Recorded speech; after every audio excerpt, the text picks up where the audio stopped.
নমস্কার বন্ধুরা, অনিফার্স world YouTube চ্যানেলে আপনাদেরকে স্বাগত।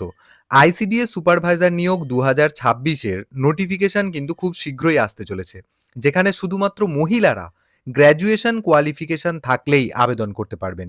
যে নিয়োগ প্রক্রিয়া পরিচালনা হয় পিএসসি বা পাবলিক সার্ভিস কমিশনের মাধ্যমে। তো এই রিক্রুটমেন্টের কোনো অফিসিয়াল বিজ্ঞপ্তি কিন্তু এখনো দেওয়া হয়নি। অনেকেই আমাকে কমেন্ট করছেন যে ফর্ম ফিল আপ নাকি শুরু হয়ে গেছে। সেক্ষেত্রে বলি, অরিজিনাল ফর্ম ফিল আপ কিন্তু এখন শুরুই হয়নি। যখন হবে সে নিয়ে আমি নিশ্চয়ই ভিডিও দিয়ে দেব। তবে আজ আমরা রেজিস্ট্রেশনটা করে রাখবো, যেটা এতদিন ধরে হয়ে আসছে।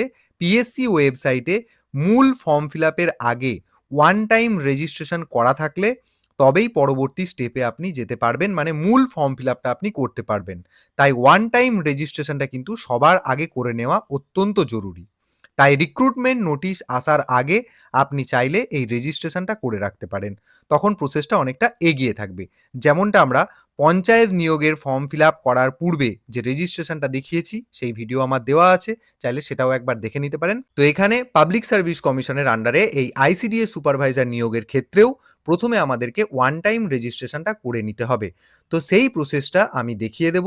এর জন্য আপনাদের মোবাইলটাই যথেষ্ট। মোবাইল থেকেই টোটাল কাজটা আপনারা করতে পারবেন। তার সম্পূর্ণ গাইডলাইন আমি এই ভিডিওতে দিয়ে দিচ্ছি। তো রেজিস্ট্রেশন করার জন্য, অর্থাৎ ওয়ান টাইম রেজিস্ট্রেশন করার জন্য আপনাদেরকে পাবলিক সার্ভিস কমিশনের যে অফিসিয়াল ওয়েবসাইট রয়েছে সেখানে আসতে হবে। এই ওয়েবসাইটের লিঙ্ক আমি ভিডিওর ডেসক্রিপশন বক্সে দিয়ে দেবো। ওয়েবসাইটটা হচ্ছে psc.wb.gov.in। তো এইরকম ইন্টারফেস আপনাদের সামনে আসার পর এখানে ক্যান্ডিডেটস কর্নার বলে আপনারা জায়গা পেয়ে যাবেন। তার নিচে first option one time registration, এখানে ক্লিক করবেন। তাহলেই রেজিস্ট্রেশনের পেজ আপনাদের সামনে চলে আসবে। এখানে আপনাদেরকে যেটা বলে দেওয়া হচ্ছে যে একজন ক্যান্ডিডেটকে মাল্টিপল রেজিস্ট্রেশন করার কোনো প্রয়োজন নেই। Candidates are not allowed to do multiple registrations, অর্থাৎ মাল্টিপল রেজিস্ট্রেশন আপনি করতে পারবেন না। অতএব এই রেজিস্ট্রেশন করার ক্ষেত্রে বিশেষ সতর্কতা অবলম্বন করবেন। এমন কিছু কিছু তথ্য রয়েছে যেগুলো আপনি ভবিষ্যতে এডিট করতে পারবেন না, তাই একটু দেখে শুনে করবেন।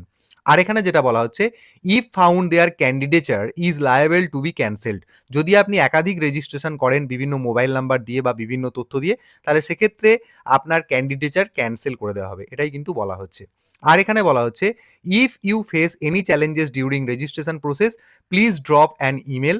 তো যদি এই রেজিস্ট্রেশন প্রক্রিয়া সাকসেসফুল করতে গিয়ে আপনার কোনো সমস্যার সম্মুখীন হন, তাহলে এখানে যে মেল আইডিটি দেওয়া হয়েছে সেখানে আপনি মেল করে নিজের সমস্যার কথা জানাতে পারেন। তো চলুন আমরা রেজিস্ট্রেশন প্রক্রিয়া শুরু করি।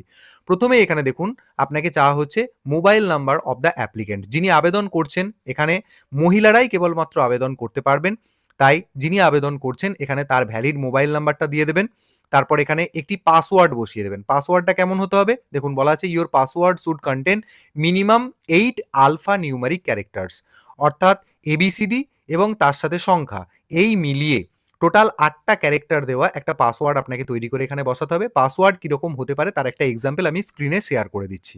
তো এখানে পাসওয়ার্ডটাকে দিলেন, দেওয়ার পর সেই একই পাসওয়ার্ড এখানে কনফার্ম পাসওয়ার্ডের ঘরেও দিয়ে দেবেন। তাহলে দুবার পাসওয়ার্ডটা আপনাকে এখানে দিতে হচ্ছে। পাসওয়ার্ডের মধ্যে যেন কোনো গরমিল না থেকে থাকে, একই রকম পাসওয়ার্ড দুটো বক্সে লিখতে হবে। তারপর এখানে আপনার ভ্যালিড মেল আইডি বসাবেন। এখানে নিজের ফার্স্ট নেম, এখানে মিডল নেম যদি থেকে থাকে তাহলে দেবেন, আর এখানে হচ্ছে লাস্ট নেম বা পদবিটা এখানে বসাবেন। বহুজনের ক্ষেত্রে দেখা যায় যে ফার্স্ট নেম এখানে লিখছেন ঠিক আছে, কিন্তু পদবি দুটো হয়। তো সেক্ষেত্রে মিডল নেমের ঘরে প্রথম পদবিটা আর লাস্ট নেমের ঘরে দ্বিতীয় পদবিটাকে বসিয়ে দেবেন। তারপর এখানে ডেট অফ বার্থের জায়গা রয়েছে, এখানে ক্লিক করবেন। এখান থেকে একটা ক্যালেন্ডার পেয়ে যাবেন। সেই ক্যালেন্ডার অ্যাকর্ডিং আপনারা সাল, মাস এবং দিনটাকে নির্বাচন করে এখানে ডেট অফ বার্থটাকে সিলেক্ট করবেন। তারপর এখানে আপনাকে জেন্ডার সিলেক্ট করতে হবে। সিলেক্ট দ্য জেন্ডার বাটনে ক্লিক করে এখানে মেল, ফিমেল, থার্ড জেন্ডার রয়েছে। অবশ্যই যেহেতু আইসিডিএস সুপারভাইজার নিয়োগের জন্য আমি রেজিস্ট্রেশনটা বলছি, তো আপনারা সবসময় ফিমেল এই অপশনটাকে সিলেক্ট করবেন। তারপর এখানে এন্টার ইউর ফাদার নেমের ঘরেতে আপনার বাবার নামটা লিখবেন। অবশ্যই এক্ষেত্রে আপনার মাধ্যমিকের অ্যাডমিট কার্ডে যে স্পেলিং রয়েছে বাবার নামের সেটা এখানে এন্ট্রি করবেন। আর এখানে মায়ের নামটাকে এন্ট্রি করবেন। করার পর এখানে রেজিস্টার বাটনে ক্লিক করবেন। আর যদি কোথাও ভুলভ্রান্তি হয়ে যায় তাহলে এখানে রিসেট বাটনে ক্লিক করে আবার পুনরায় শুরু করতে পারেন। তো সঙ্গে সঙ্গে এরকম একটা পপ আপ আপনাদের সামনে চলে আসবে এবং আপনাকে বলে দেওয়া হবে, এই যে এনরোলমেন্ট অর্থাৎ রেজিস্ট্রেশনের টাইমে আপনি যে যে তথ্যগুলো দিলেন, মানে আপনার মোবাইল নম্বর, আপনার মেল আইডি, আপনার নিজের নাম, আপনার বাবার নাম, মায়ের নাম, ডেট অফ বার্থ, এই সমস্ত কিছু তথ্য এনরোলমেন্ট একবার করে ফেললে আপনি কিন্তু ভবিষ্যতে আর কোনোভাবেই চেঞ্জ করতে পারবেন না। তাই এই জায়গাটাকে একটু ভালো করে দেখে নিয়ে তবেই কিন্তু আপনারা এখানে ওকে বাটনে ক্লিক করবেন। পরবর্তী ইন্টারফেসেতে আপনাকে ওটিপি ভ্যালিডেশন করার কথা বলবে এবং সাথে সাথে এখানে আপনার একটা এনরোলমেন্ট নাম্বার জেনারেট হয়ে যাবে। এই এনরোলমেন্ট নাম্বারটাকে আপনি কোথাও নোট ডাউন করে রাখবেন। এছাড়াও আপনি যে মোবাইল নাম্বারটা এখানে প্রোভাইড করেছেন সেই মোবাইল নাম্বারেও এই এনরোলমেন্ট ডিটেলস মেসেজ আকারে চলে যাবে। তো ওটিপি ভ্যালিডেশন করার জন্য আপনি যে মোবাইল নাম্বার দিয়েছিলেন সেই মোবাইল নাম্বারে একটি ওটিপি যাবে। ওটিপিটাকে এখানে এন্টার ইওর মোবাইল ওটিপি এই জায়গায় বসিয়ে নিয়ে এখানে ভ্যালিডেট বাটনে ক্লিক করবেন। তো সঙ্গে সঙ্গে আপনি এখানে সেভ করতে চান কিনা সেটা আপনাকে জানতে চাওয়া হবে। আপনি এখানে ওকে বাটনটাতে ক্লিক করে দেবেন।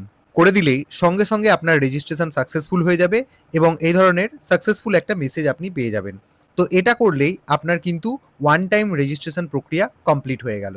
এটা হলো ফার্স্ট স্টেপ। এরপর দ্বিতীয় স্টেপ, অর্থাৎ যখন আইসিডিএস সুপারভাইজার নিয়োগের মেন ফর্ম ফিল আপ হবে তখন আপনি সরাসরি এই ক্যান্ডিডেটস কর্নার এখান থেকে এই যে log in to your account এই অপশানে গিয়ে আপনার এনরোলমেন্ট নাম্বার এবং তার সাথে যে পাসওয়ার্ড আপনি সেট করেছিলেন সেই দুটো দিয়ে আপনি লগ ইন করে নিয়ে আপনি ফর্ম ফিল আপটা করতে পারবেন। তো এটাই আপাতত আপনাদের জন্য আপডেট। ভিডিওটি সকলের সাথে শেয়ার করুন এবং আপনারা যারা আমার চ্যানেলে নতুন তারা চ্যানেলটিকে সাবস্ক্রাইব করে নিতে ভুলবেন না।